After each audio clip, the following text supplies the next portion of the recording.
Hello everyone, my name is Carol Nyangoma Mukisa. I serve at Warm Hearts Foundation as an executive director, and I welcome you all to our podcast. This podcast brings together a community of practice, and here I mean different actors, different consumers of internet to discuss real digital safety practices that we can take on to ensure that we are safe online. And so this brings together different panelists. We have Joshua, we have Faiza, and we have Sabrina. And so to introduce Warm Hearts Foundation, we are a women-led organization dedicated to promoting holistic empowerment of women and girls. Our key strategic areas are economic empowerment, advocacy, digital performing arts, education, and urban farming, rather. And so we were founded in 2018, and we have two offices. One is on Usabala Road, and the other is in Mukono. And so we are here to create opportunities for women to actively participate in advocacy and decision-making processes within their communities. And so here we are, and I'll go with Faiza first. So Faiza, being an award-winning media personality, a radio host on KFM, a culinary creative, and also a radio presenter, like I already mentioned. First and foremost, could you share with us what personal or reported stories from women have you encountered that illustrate the real-world impact of technology-facilitated gender-based violence? Okay, so first of all, thank you so much for having me. And thank you for giving me the honor to be the first one to speak. Thank you.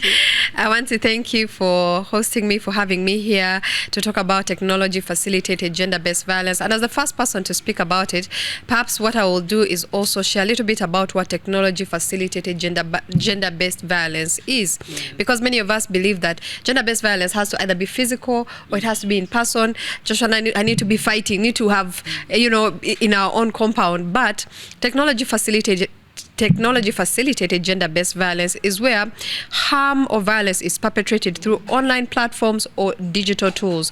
So it can look like cyber harassment, it can look like cyber stalking, it can look like doxing, where you use personal information to intimidate, ridicule people online or shame them. It can also look like using someone's personal content or say explicit images or intimate images online as a way to just degrade them, abuse them, or shame them. So of course, online harassment shows up in different formats, yeah, and a lot of people encounter them and don't even realize sometimes that they're experiencing it. So I am so thankful that I had the honor to first explain what it is, so that at least our audience understands it, because again, many of us interact with it through, we think it has to be personal, or at least in person. So the stories of women that have experienced technology gender-based or technology-facilitated gender-based violence.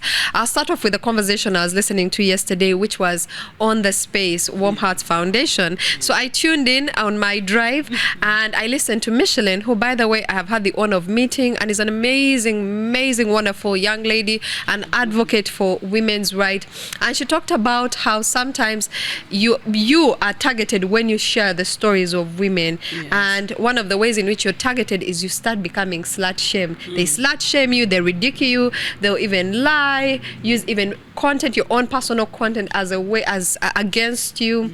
And I'll take you back to one of probably the oldest stories of women, or even personalities who probably experience this technology-facilitated gender-based violence. And I think she sort of set the scene for what later would become how people interact with this, which is Desire Luzinda. Now, during the time when her intimate images, let me call them that, went online and were shared without her consent, the series of events that followed were quite interesting to look at, because she was a victim in this case. But what's so interesting is that the story was so sensationalized that the government got interested and were willing to take part, but not in looking for the perpetrator of this sort of violence. They were looking for the victim, and they were willing to charge the victim under the Anti-Pornography Act. Yet the images were shared without her consent. So she had to issue out, imagine, a public apology. Now, those images, of course, when you put something on the internet, to use the word perpetuate, it's there for forever. Yeah. Okay, so even today, those images can be used against her. They can be used to ridicule or shame her. Doesn't matter where she is in her life today. But I think that's one of the oldest stories that sort of set the scene for how people would now more or less start interacting with such events. Right. And let me tell you of a very interesting story, my personal story. When I was arrested in 2024, I remember when I came back online after, of course, receiving bail. I come back online, and on TikTok, actually, I find a DM from a gentleman who called me a prostitute, but in a local language. And I remember trying to even report that through the app, and try to report it so that the person's account is either banned or taken off. And I remember the report that I received from the app was that they had not noticed anything that violated their terms or guidelines on the app. And I was quite shocked, by the way. I wondered whether maybe it's because they had used the local language and not the English language as to why the account even stayed on. But that was not just that. There was a series of, not even just that in DM, but in the comments, in now how people interacted with me, in trying to ridicule and shame me for what I was doing. So it's not just my story, but the stories of so many women who continuously experience this, because while technology facilitated gender-based violence can cut across all genders, I think women, on the other hand, women and girls, are disproportionately affected. We experience it to certain levels that, to be honest, are very, very discouraging. Oh, wow. Thank you so much, Sam, for being very vulnerable with your stories, and that speaks into the policy, that speaks into the law. And we go now to Sabrina to tell us, as a lawyer, as a creative, how do you think the Computer Misuse Act policy is adequate enough to address technology-facilitated violence? Because you've had all the cases, you've had all the reporting, how there's a lot of insufficiency, but how do you think this policy can be adequate enough to really do something and really create impact on ground? Thank you so much, and thank you for sharing that. It mostly sets space for me. I think the law that we have is only a starting point, like the Computer Misuse Act, the Data and Privacy Act, all these laws that we use to solve problems like this, they are only a starting point, but they are not a solution at the moment because they are not adequate. You've heard from Pfizer. She's saying there's a lot of repetitiveness happening. Even when we see it, it's wrong, it keeps recurring, and the law doesn't do anything about that. So what I see is when these laws were developed, they were developed for a different digital era.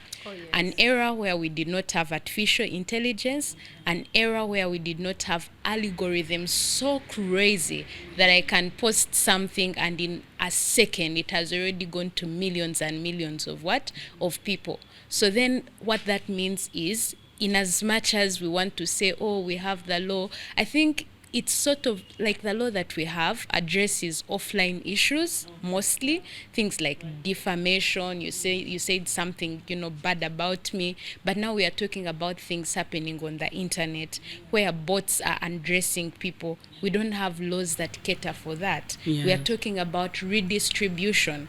You got this content, you got this image, you did not stop at just getting the law will focus on the fact that you got it inappropriately. You got it when you are not supposed to get this data about the person, but it will not cater for your repetitiveness in redistributing it.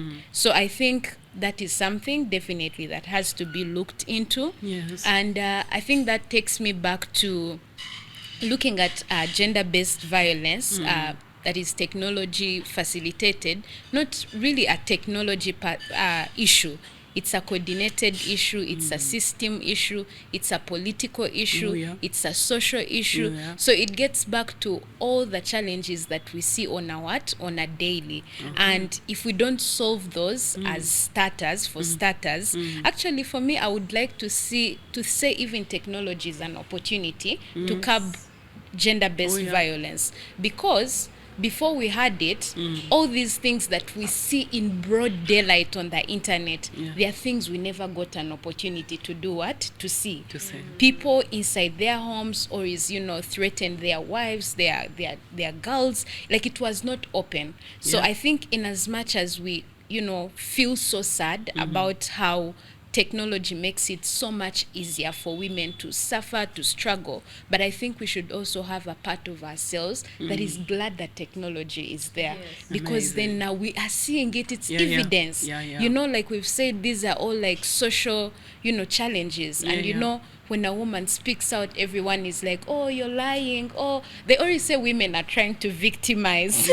They always say women are trying to victimize. So the thing about technology, it allows us to take, you know, screenshots. It allows us to keep evidence. And maybe what I can say to the audience or the public, once you get that, because the fact that it's online, it can easily be taken down. Of course, the owners of the technologies will have it, but now for you to access it and produce it in court as evidence, it may be hard. So what you can do, if you gather like these screenshots, make sure you do what? You save them like offline. Don't save them again on a Google Drive, because you can easily lose it. Someone can tap into it. So save it on like cloud, save it on a Google Drive, keep like the threads of the conversation. But also talking about this makes me sad, because does the law actually allow this evidence as something that is substantial? That's also a question. We are talking about the law and how adequate it is.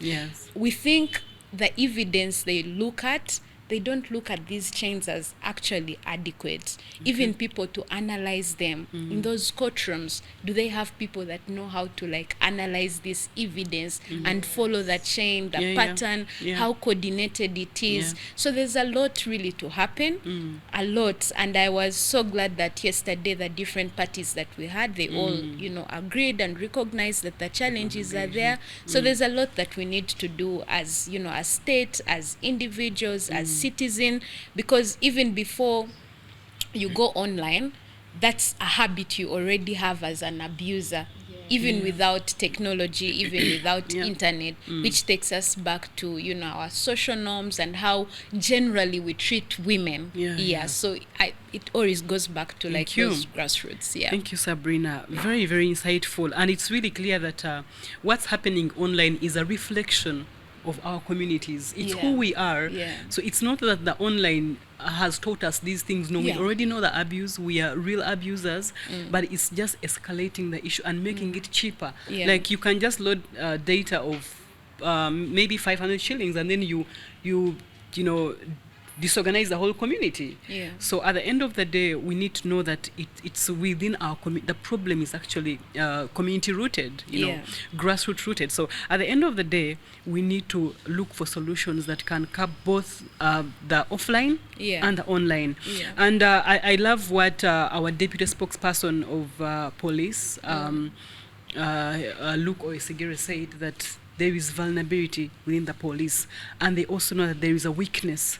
So once that is recognized, then it's good results for us to know that there is a lot to do within our online spaces to keep it safe. And so it's unfortunate that we've always, you know, crucified men. They are the, you know, perpetrators. They are the everything. But again, we've seen women. We've seen us, you know, abusing our fellow women online, abusing the men online, crucifying those who come out to report. And for me, Micheline's case, I've seen women be the ones to actually crucify her. That's true, you know. So actually, globally, people say women hate themselves the most. Yes. That narrative. But also that narrative could be also pushed with another selfish agenda. That's we just have to be very, very careful to really judge, and knowing that a lot is happening. And you know, when Salma got an issue with her inbox by someone sending her, you know, a threat message and abusing her, what amused me is that she did not run to police. She ran to X. She ran to the owners of the platform. You know, so it also shows that there is a gap within our own physical spaces on who do we run to in case we incur. You know, I don't think she even got an idea of going to police, knowing what she would incur there. And so it's high time we brought our men, our brothers on board and told them that, guys, it's high time you really, you know, I won't say styled up, but maybe for lack of better word. So Joshua, we are really, really happy to have you on the podcast. Thank you very much. And would love to know from you, what inspired you to be a social activist, and more so an activist for the technology facilitated gender-based violence, and how do you encourage other men to join us? Yeah. Yeah. All right. First off, I want to say I'm pretty much happy. And I'm feeling warm as warm hearts. Okay. And Thank you. For those that are probably watching, you can see it's 1 against 3. Or 3 against 1. So it's really a very beautiful feeling seated in between these incredible women. And for me, first off, I know that as men, in fact, we want to break the chain. We really want to break the chain, because as much as we feel like we are more of, helping the entire world look at, technology and GBV as something that we really, really adorn. No, that's not true. Yeah, that's actually not true. That's the same reason why you see we have become more of allies. We have moved away, from having the concept that let the women be women, and looking at the context that they've really been empowered. And now let's try to also understand the fact that the naming and shaming also has a background. Yeah. So in most cases, say for example in politics, I'll give a very relevant example. The recently concluded Lira City race. This was a woman to woman, and if you read in the article, for some of you have seen it, you realize that they were paying men to shame each other. So that has also been a very huge, it's something that has come up. Sabrina against Pfizer, and they're throwing tantrums online, and so for us we pick and we try to use that. But for those that have other selfish interest, because we know they do have that, they have the interest, so probably this is somebody that you're no longer, in bed with. This is somebody that, you've parted ways with. Some have shared, a lot. You talked about sensual, some have shared properties. So this comes a long way. And why would someone release such to body shame you or to expose something you've actually worked with? You say working with, you worked with together, and this is something that is coming up. Yeah, but back to your question, I thought I'd just throw in that, because it's really it's disheartening to see as men now becoming more, much more less frugal towards what is happening. In fact, we are developing a lot of hate speech, the doxing we're talking about. But that shouldn't be it. And for me, my journey as an activist, it came way back in 2020 when I co-founded Outcast Activist Forum, Uganda, where we bring together advocates and activists. And our idea was to look at how we can use our voices, to fight against gender issues, technology issues. And as we know very well that we are now shifting, we are moving in a very fast-paced tech. So we are here knowing that what actually works best, and I keep saying this, what works best for most is creating a parody account. So when they create a parody account, they're looking for likes, intentions to use this this opportunity to either attract more more money to them. Some are paid to do that. So you find that it's, in most cases, there is always an intention. So TFGBV, it's something that for me, we need to look at a context where the root cause is actually understood critically. Because for us men, I'm not saying I'm here to defend the men, but I'm here to say that most of them, they do it for a reason.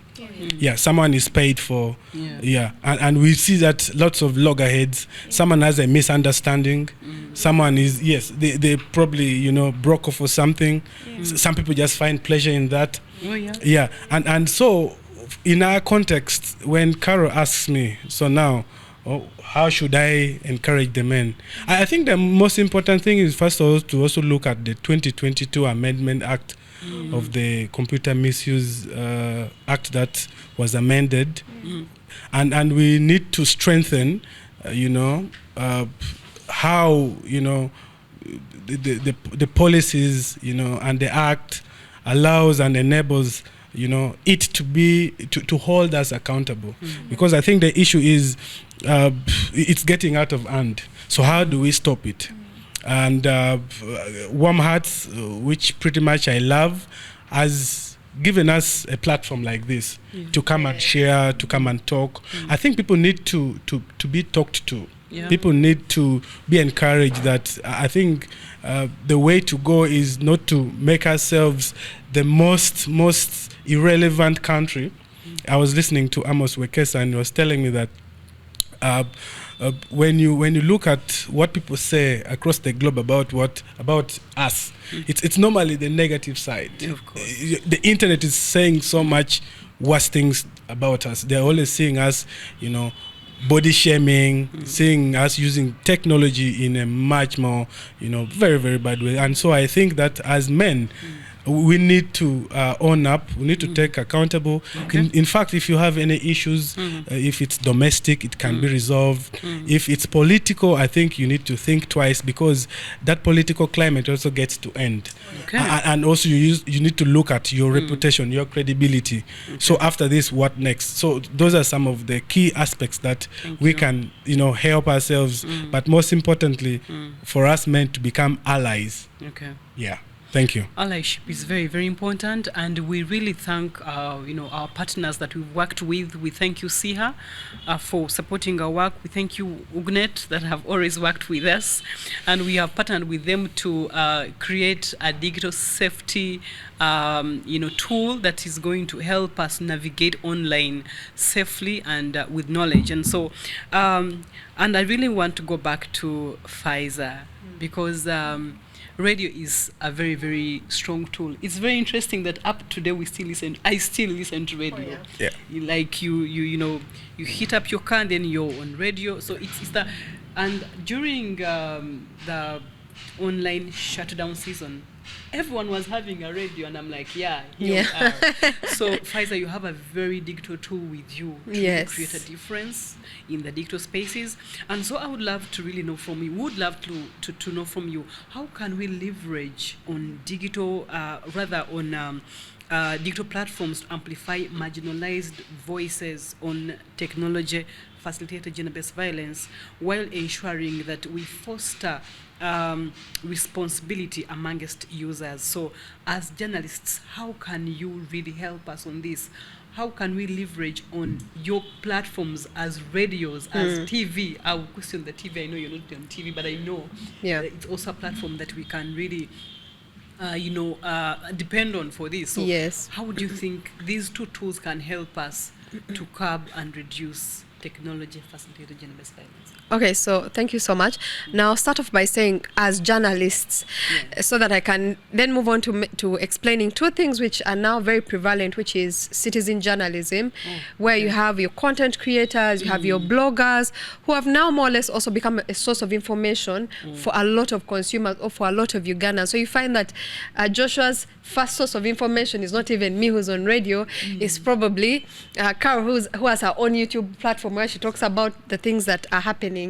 So one, because citizen journalism has taken center stage, it has more or less started the business of sensationalizing stories, or even the stories of victims. Something tragic happens, and Joshua, who's a YouTuber, reports that she was killed because she's a prostitute. I saw. You see that? Yes. So you can see the sort of how he plays into being a perpetrator of violence or harm against women using technology.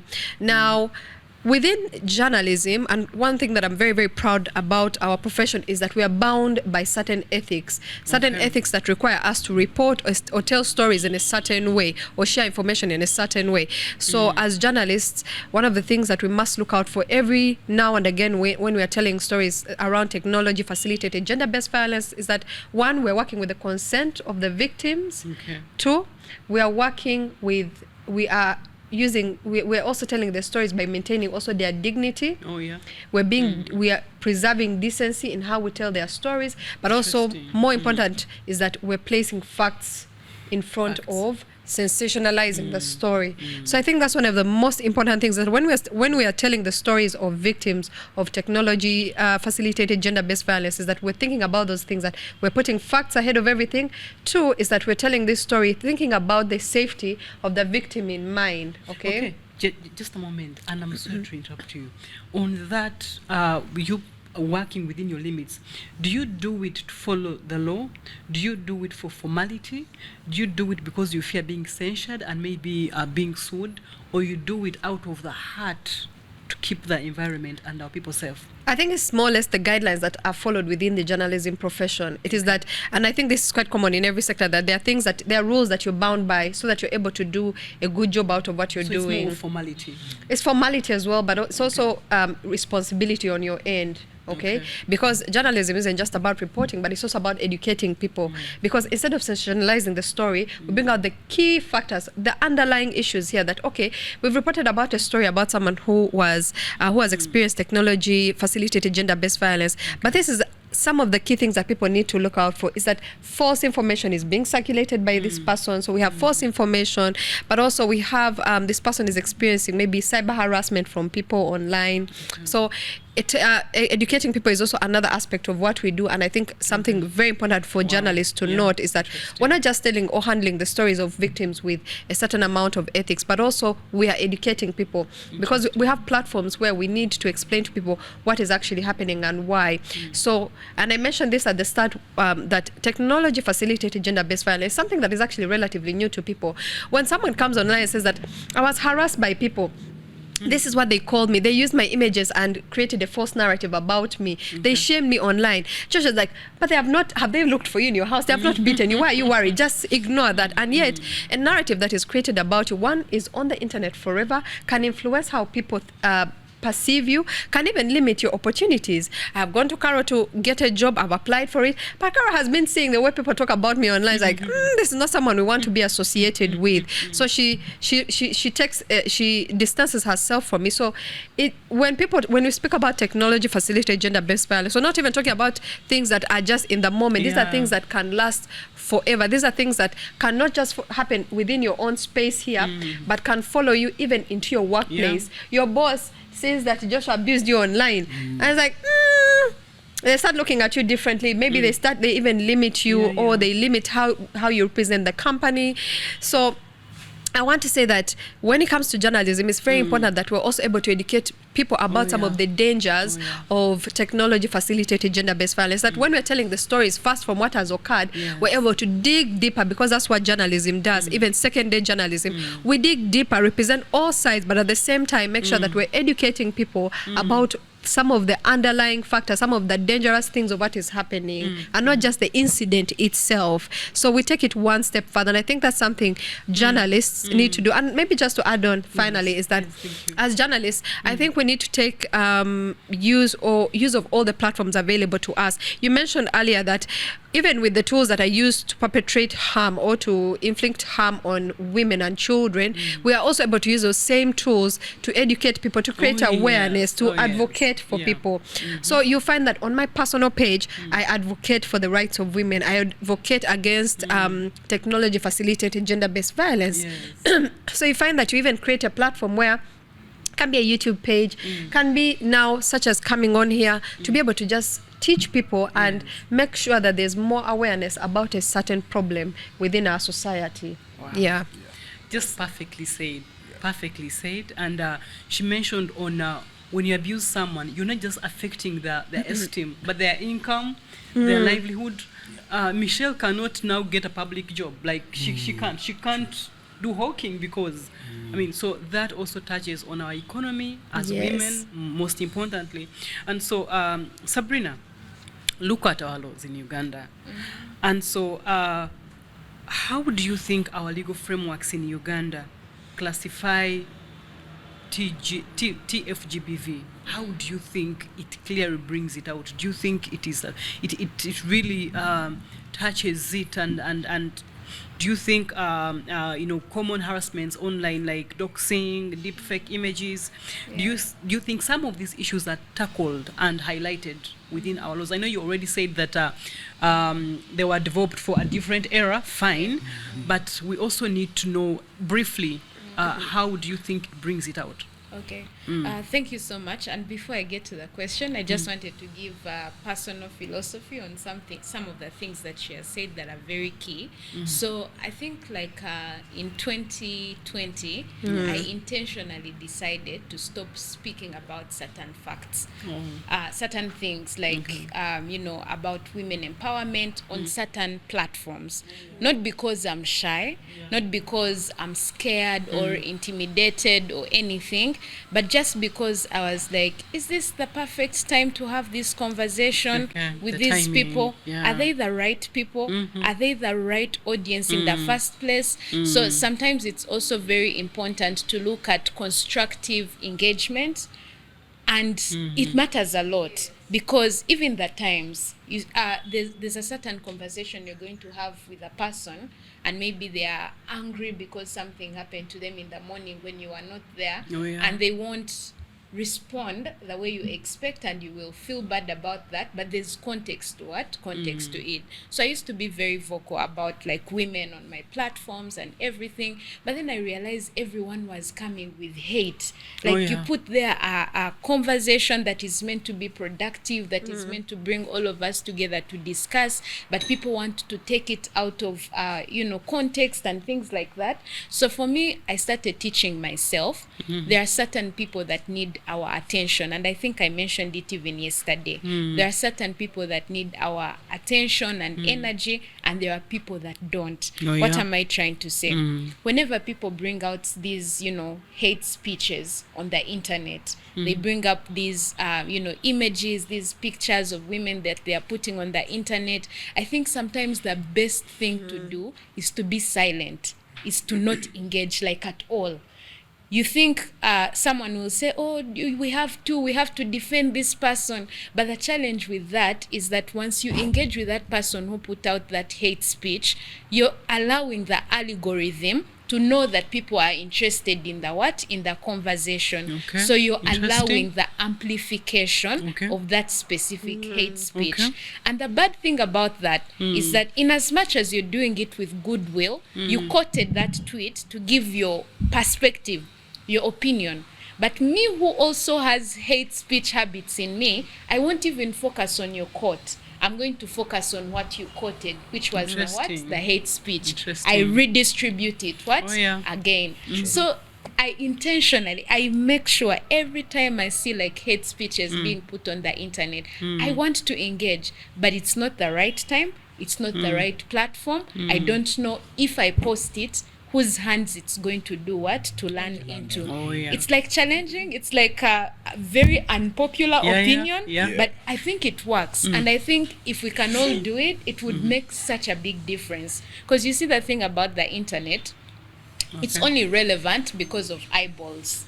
Whatever we put there is only relevant because of the eyeballs. If the eyeballs are not there, by default, no matter whether you say today you met the president, if you don't get the eyeballs on that post that you put out, it won't be important. Sabrina, can we know what eyeballs are for people that, that are watching? So eyeballs, I mean likes, I mean the impressions, I mean the engagement, the comments that are happening, the retweeting, the requoting. That's what makes the internet, right? True. Yes. So that means if people put out that information and you don't give them that power of engagement, whatever they put out becomes invisible. Absolutely. So for me, that's what I would think would be the solution to this these That's problems. very Yeah, but interesting. with that said, I will go to the question that you asked. briefly, yeah. I think I've already talked about how the law has been developed for a different time. We're in a different era, and I love that you talked about the amendment of the 2022 amendment. What's sad is that even with the amendment, we still see a lot of gender neutral wording. The thing about gender neutral wording is that it doesn't now address gender impact. Oh yeah. You are Absolutely. neutral at the point of wording, but when it comes to the impact, there is no neutrality. Is it the word?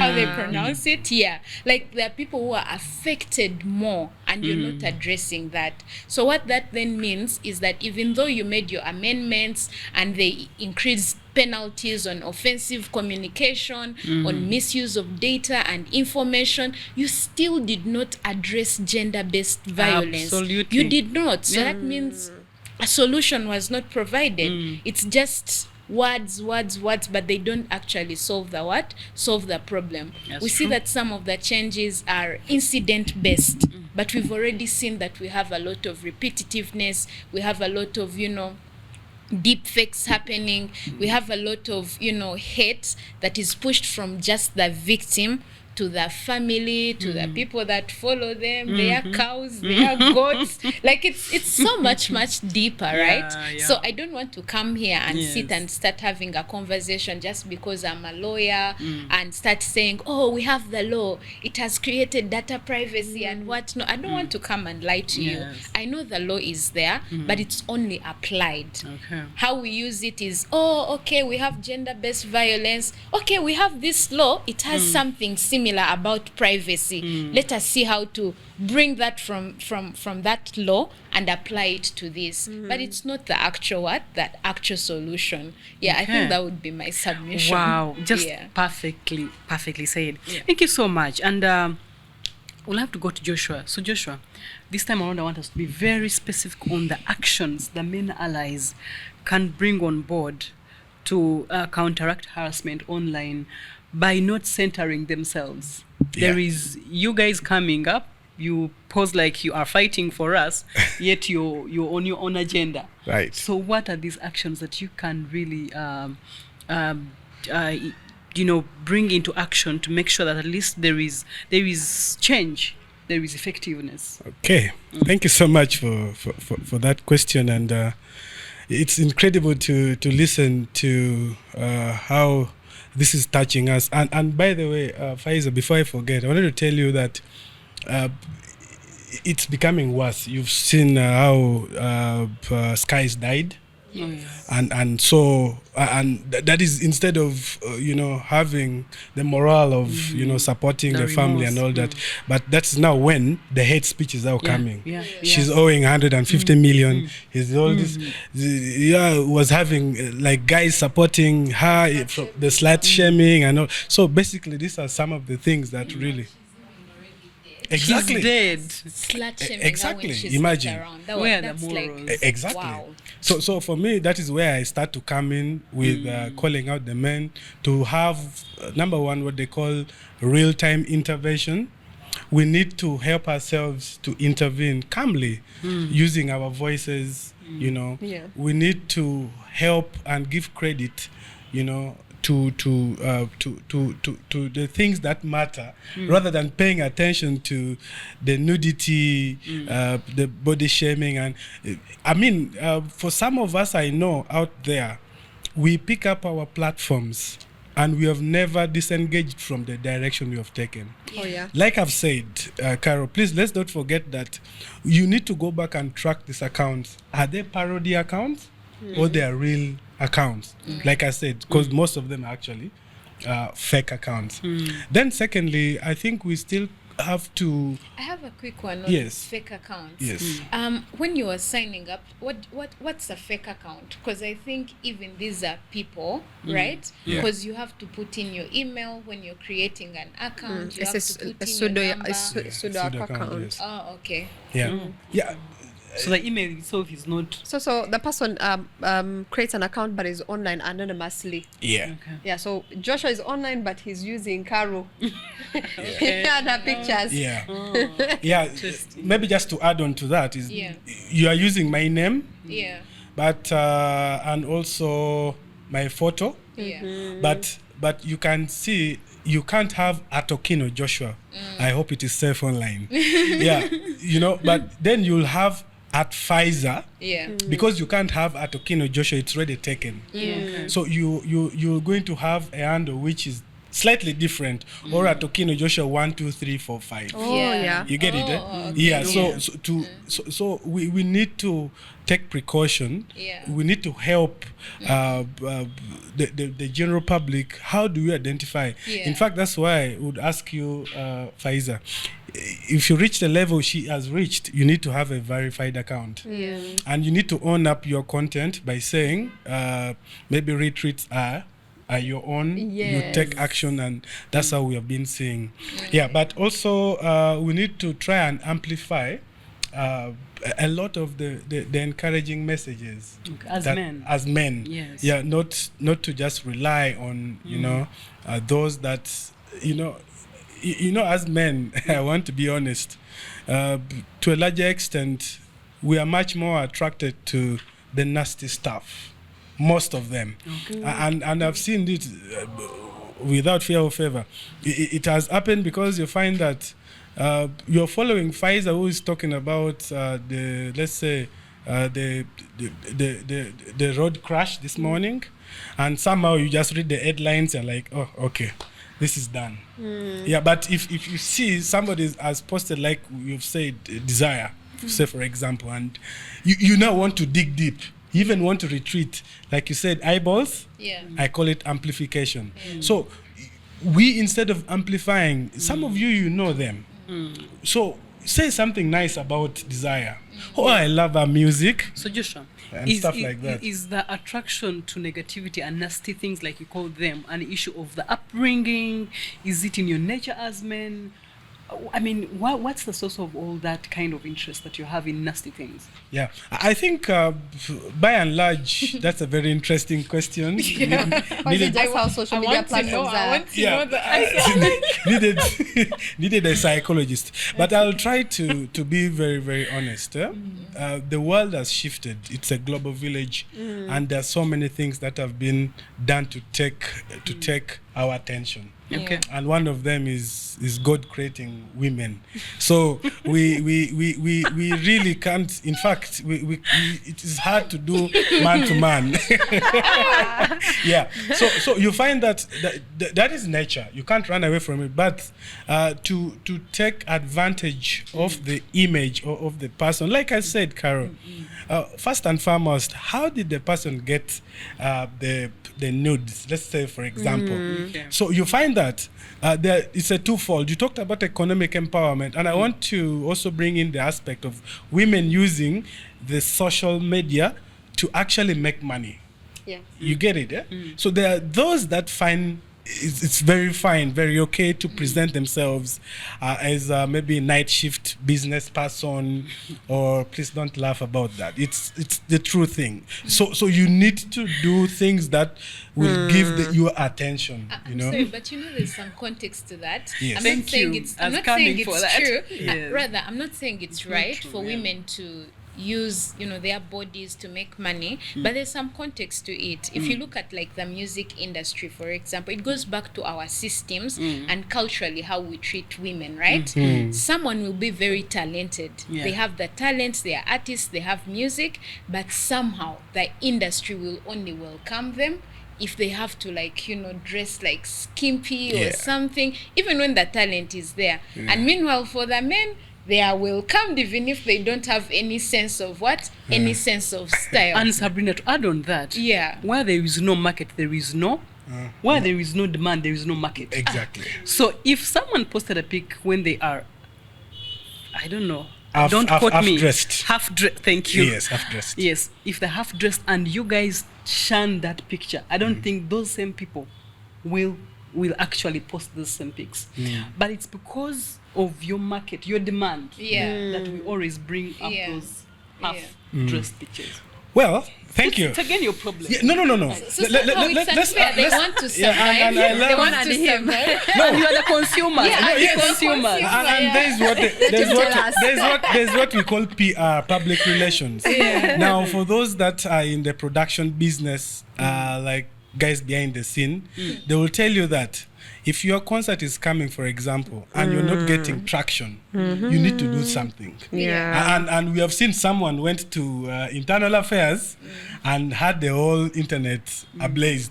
I don't know if you remember that person. Yes. So that is a We are not that saying is names. that, no we are censored. But I'm just trying to let us know that the business, the kind of business that we're talking about really requires you to take a leap of faith and do something like that. Much as it is for visibility and more tickets and all that, it goes back to you. Exactly. But now let's drift a little bit from that kind of business. How about those that they're probably privately in their spaces, like let's say the deputy lord mayor, who absolutely you not want to have any issue with, so you want to look at that. How about the women that are married and they are sneaking out?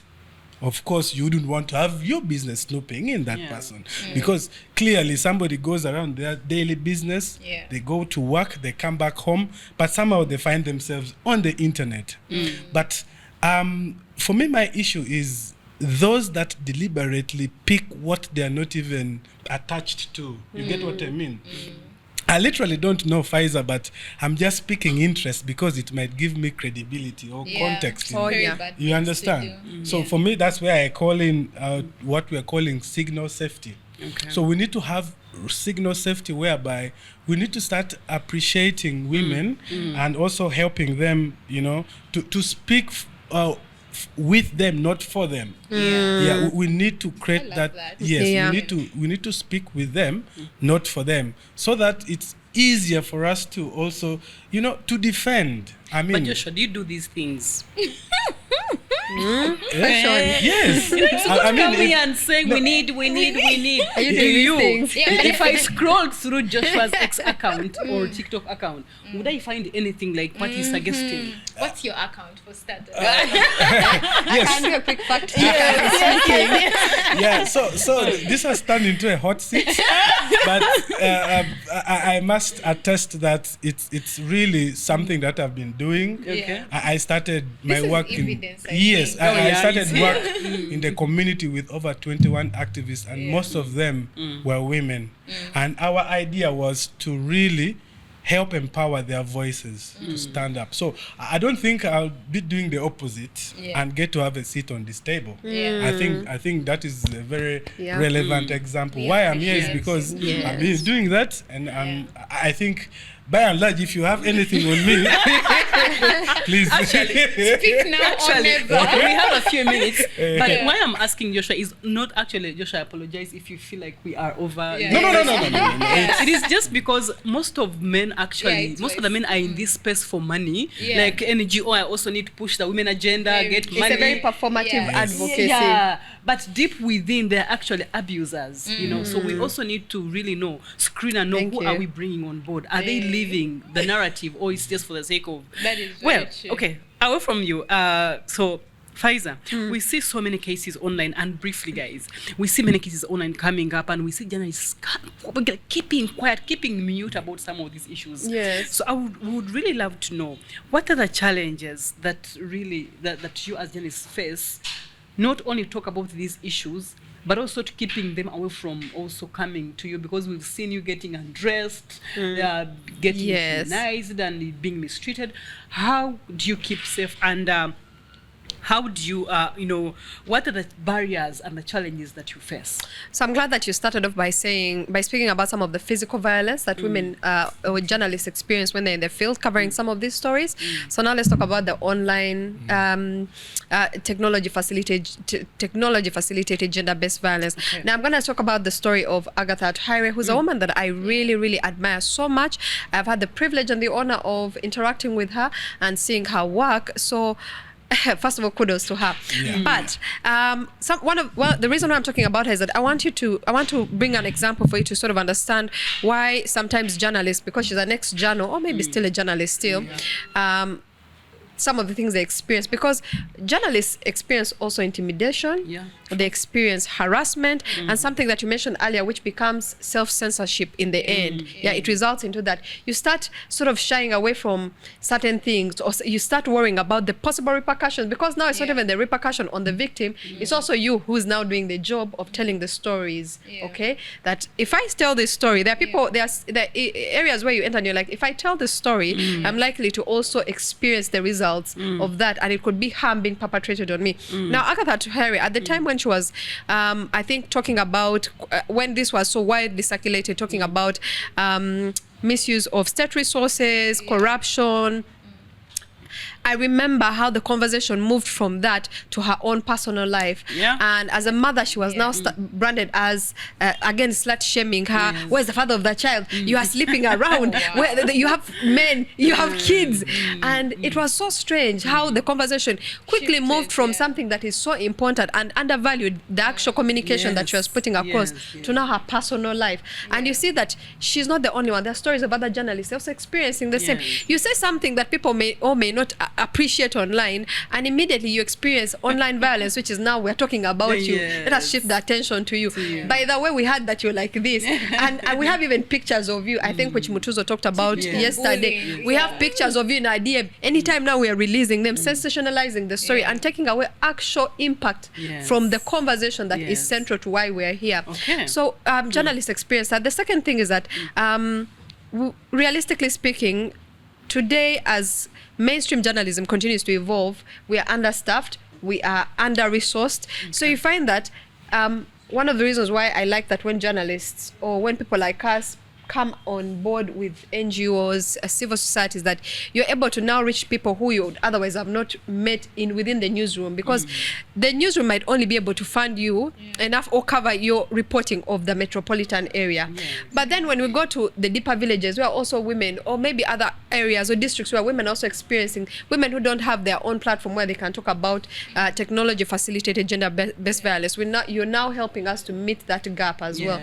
So you find that unfortunately sometimes because of understaffing, under-resourcing, we're not able to reach or cover as many or tell as many stories as possible and create as much awareness as possible. And the last one, I know, the last one is that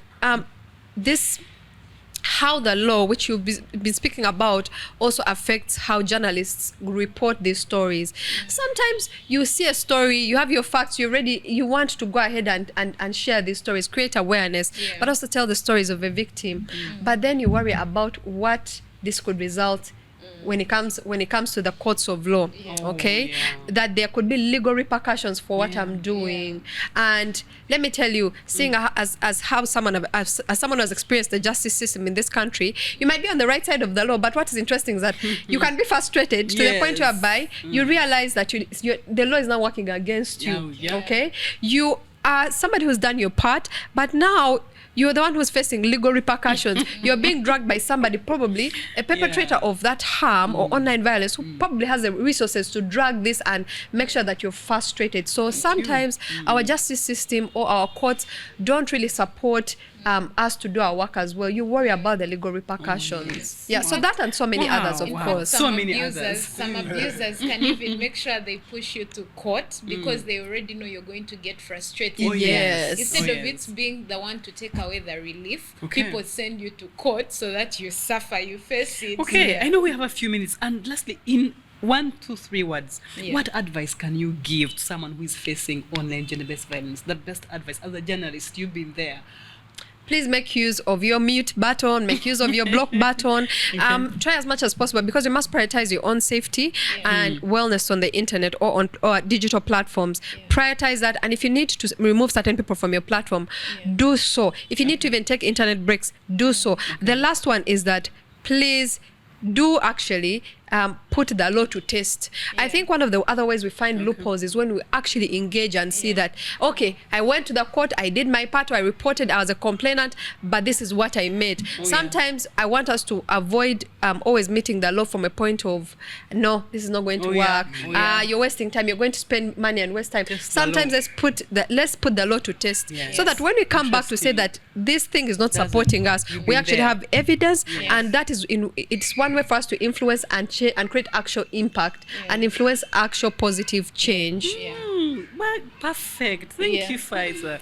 And so, really, what more? I don't know how many minutes we still have, but I think, Sabrina, you could just wrap it up with the law. And, okay, so maybe lastly from you, under the current laws, what obligations do social media companies, you highlighted that during our, X-Space, by the way, look out for it, for our X-Space at Warm Hearts UG. The space is still on, the recording is on, listen and learn one thing or more about online gender-based violence. And so what are the obligations these companies have to ensure there is safety against technology facilitated gender-based violence in a few words? So from a tech products manager perspective, I think what excites me about technology and artificial intelligence is the capacity it has to, solve some of the problems the state has failed to solve, what we've failed to solve, what religion has failed to solve, what our parents and mothers who we believe in have failed to solve. So what happens with like AI, for example, is that it can recognize patterns. All you have to do is like instruct it on what you want it to block or like red flag. It will get the patterns, and in just microseconds. I gave an example of TikTok. TikTok has keywords of things you cannot cannot say.